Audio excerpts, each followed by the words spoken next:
ఆకాశమును భూమిని అందులోని సమస్తమును సృష్టించిన సృష్టికర్త అయిన యేసయ్య నామమునకు మహిమ కలుగునుగాక. మన ప్రభువును మన రక్షకుడగు యేసుక్రీస్తు నామంలో అందరికీ శుభాభివందనాలు. హెవెన్లీ లైట్ మినిస్ట్రీస్ తరపున తెలియచేస్తున్నామండి. ఈ ఉదయకాలము మరి పాట పాడుకుంటూ దేవుణ్ణి ఘనపరుద్దాం. హల్లెలూయా.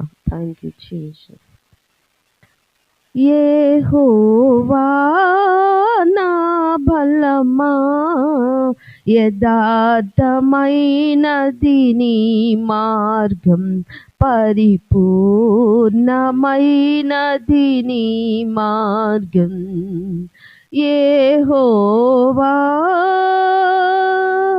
నా కాళ్ళను లేడి కాళ్ళుగా చేసి ఎత్తైన స్థలముల శక్తితో నిలిపి, నా కాళ్ళను లేడి కాళ్ళుగా చేసి ఎత్తైన స్థలముల శక్తితో నిలిపి, రక్షణ కేడెము నాకందించి,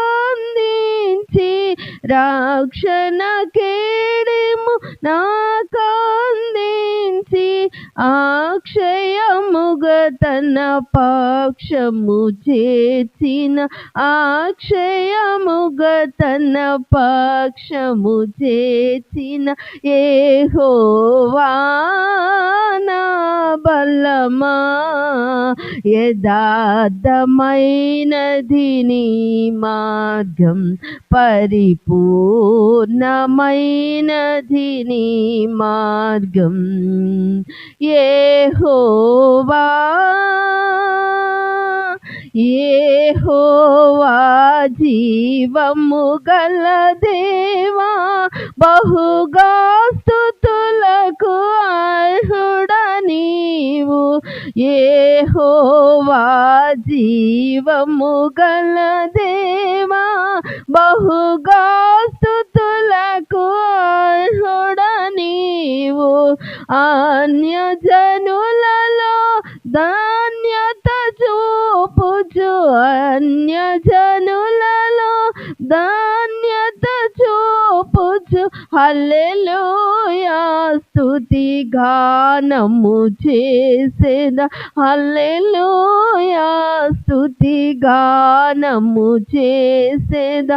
యెహోవా నా బలమా, యథార్థమైనది నీ మార్గం, పరిపూర్ణమైనది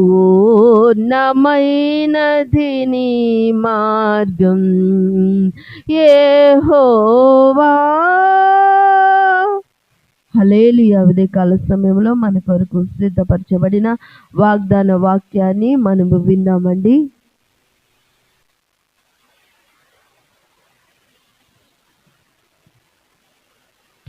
హల్లెలూయా. దేవుని నామము మహిమపరచబడునుగాక.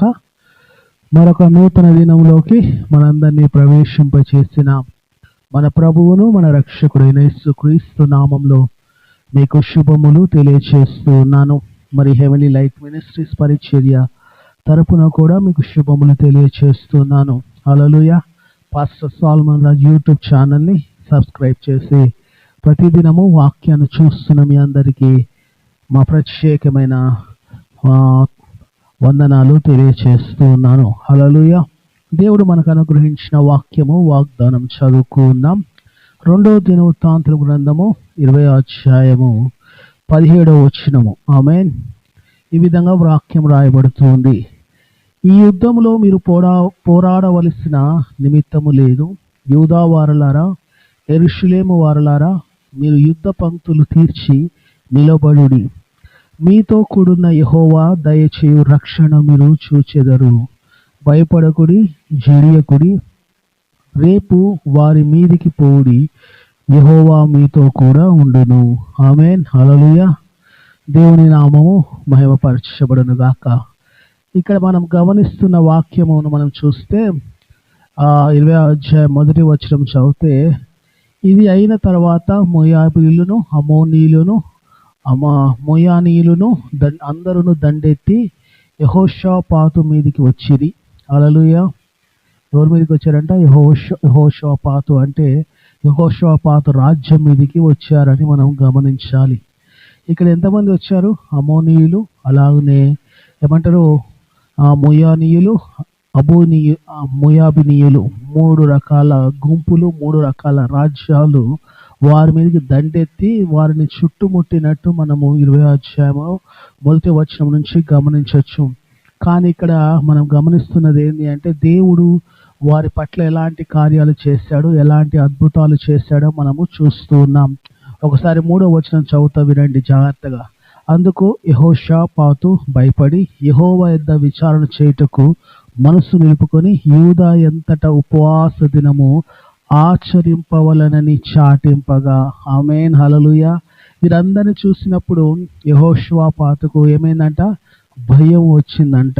భయము వచ్చిన తర్వాత అతను భయపడి పారిపోలేదు, లేదా భయపడి దాక్కోలేదు, భయపడి ఎక్కడ ఏమంటారు దుఃఖపడలేదు. కానీ దేవుని సన్నిధిలో వచ్చి దేవుని సన్నిధిలో విచారించటము మొదలుపెట్టాడు. అంటే విచారించటం అంటే ప్రార్థన చేయటము ప్రారంభించాడు. హల్లెలూయా. అతను మాత్రమే ప్రార్థన చేయలేదు, కానీ ఆ యూదా ప్రజలందరినీ ఉపవాసం ఉండి ప్రార్థన చేయమన్నాడు. ఈ గొప్ప కీడు నుండి, ఈ గొప్ప అపాయము నుండి, ఈ గొప్ప ఏమంటారు యుద్ధము నుండి దేవుడు తప్పించులాగున అందరూ ప్రార్థన చేయాలి, అందరూ ఉపవాసం ఉండాలి అని ఒక గొప్ప దండోర వేయించి ఆ ప్రజలందరినీ ఏమంటారు ఉపవాసం ఉండేమని ప్రకటించి ఉన్నాడు యెహోషాపాతు. ఆమేన్, హల్లెలూయా. ఆ తర్వాత ఏం జరిగిందనేది మనందరికీ తెలుసు. ఆ భాగం అంతా ఏం జరిగిందని మనకు తెలుసు. కానీ ఇక్కడ 17వ వచనంలో ఒక మంచి మాట అంటున్నాడు. చూడండి ఏమంటున్నాడంటే, ఏమని అంటున్నాడు మీరు చూడండి, గమనించండి. ఈ యుద్ధములో మీరు పోట్లాడవలసిన నిమిత్తము లేదు. ఏం లేదంట? మీరు పోరాడాల్సిన నిమిత్తము లేదు. ఎక్కడ? యుద్ధములో. చాలాసార్లు యుద్ధాల్లో పోట్లాడకుండా ఎలాగ యుద్ధం గెలుస్తాం? ఎలాగ యుద్ధం గెలవటానికి అవకాశం కలుగుతుంది? యుద్ధంలో విజయం పొందుకోవటానికి, యుద్ధంలో గెలవటానికి ఏ విధంగా అవకాశం ఉంటుంది? కానీ ప్రభు మాట్లాడుతున్నాడు యెహోషాపాతు ద్వారా, అక్కడున్న ప్రజలతో మాట్లాడుతూ ఉన్నాడు. ఏమని? మీరు యుద్ధం చేయాల్సిన అవసరత లేదు. ఇలా జరిగింది. ఎలాగ సాధ్యపరచబడిందంటే వారందరూ ఏక మనస్సుతో ఉపవాసం ఉండి ప్రార్థన చేయటం బట్టి. హల్లెలూయా. వారందరూ దేవుని సన్నిధిలో మొర్ర పెట్టటం బట్టి ఈ అద్భుతం జరిగింది. ఒకసారి మనము 12వ వచనం చదువుదాం. ఈ విధంగా రాయబడుతుంది. చాలా శ్రేష్టమైన వాక్యం అండి ఇది.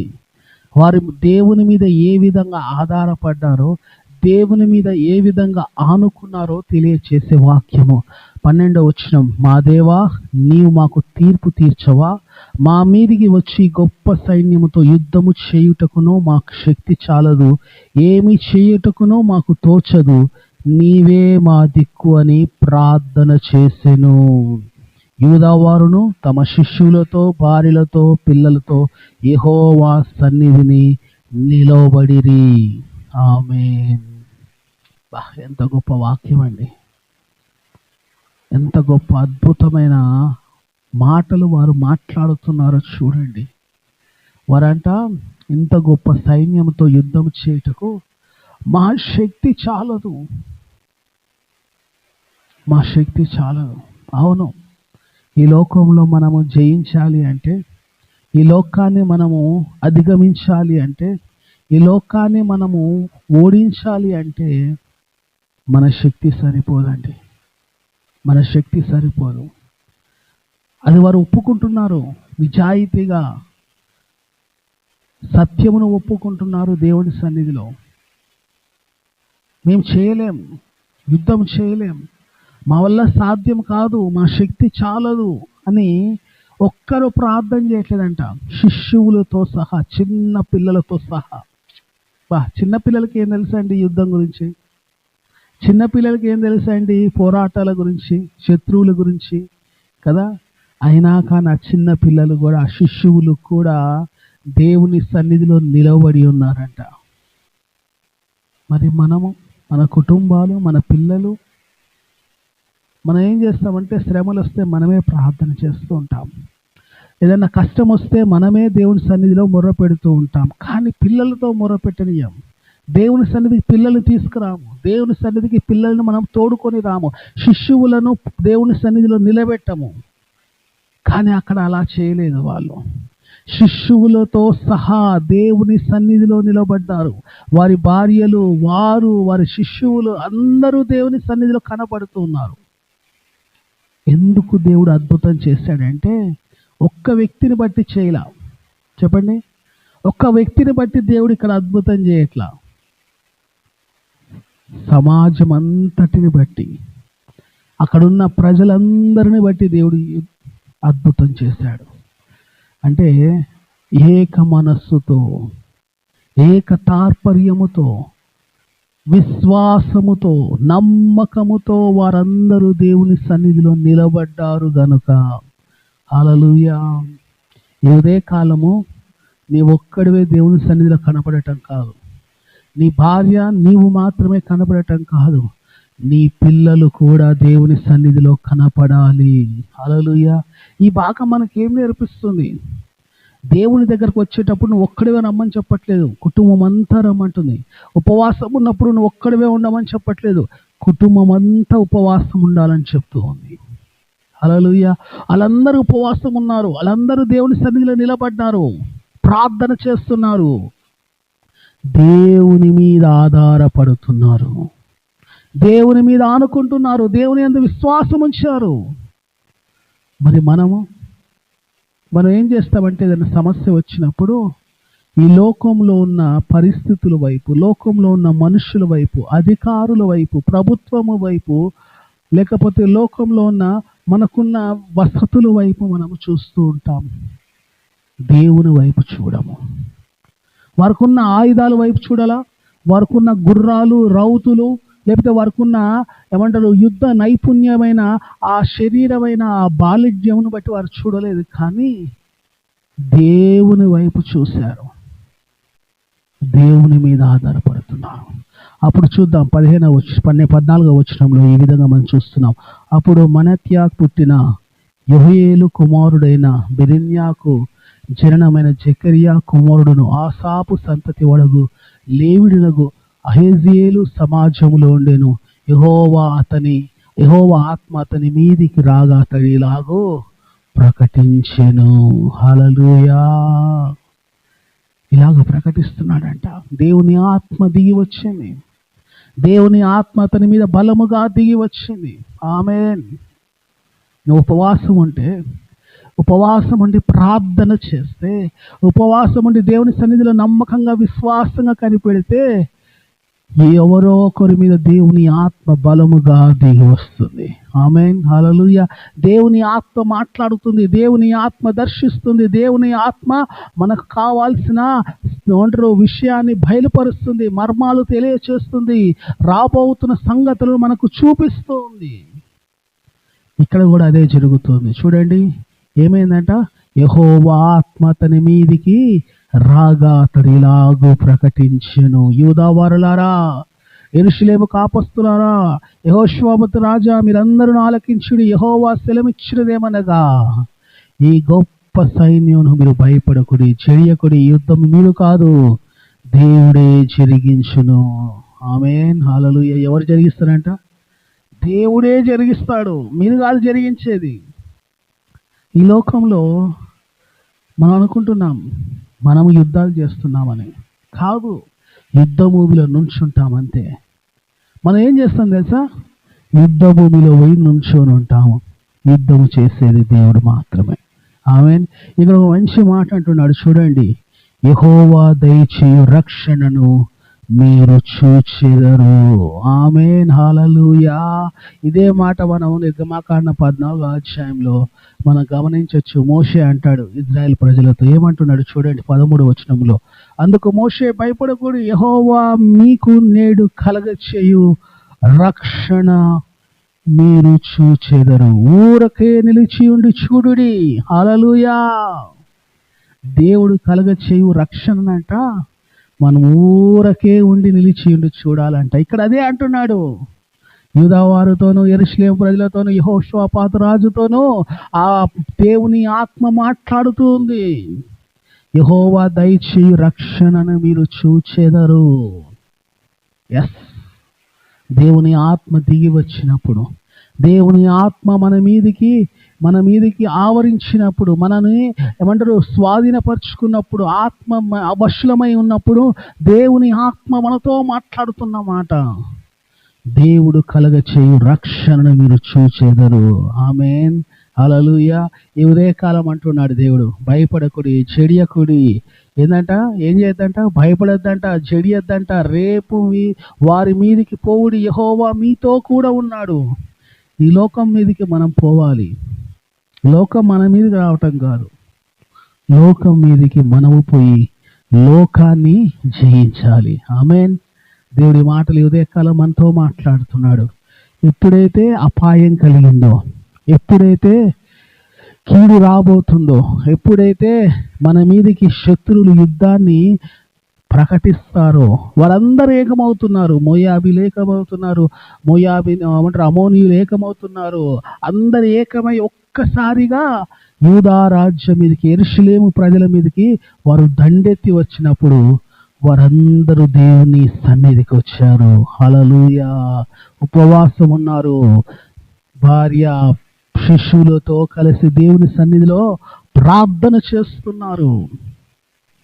ఈ ఉదయకాలం నీవు కూడా రా, నీ భార్యతో నీ శిష్యులతో రా, కలిసి ప్రార్థన చే, ఉపవాసం ఉండు. దేవుడు నీ పట్ల కూడా అద్భుతం చేస్తాడు. ఎలాంటి అద్భుతం చేస్తాడంటే, మీరు పోయి యుద్ధ సన్నద్ధులై యుద్ధ పక్తిలో నిలబడితే చాలు, యుద్ధము యెహోవాదే. ఆమేన్. ఆ యుద్ధము దేవుడే చేస్తాడు, మనము చేయాల్సిన అవసరం లేదు. కేవలం మనం నిలబడాలి అంతే. దేవుడు కలగ చేయు రక్షణ మీరు చూడబోతున్నారు. దేవుని ఆత్మ యూదే కాలం మనందరితో మాట్లాడుతుంది. దేవుడి మాటలు దీవించునుగాక. ఆమేన్. ప్రార్థన చేసుకున్నాం.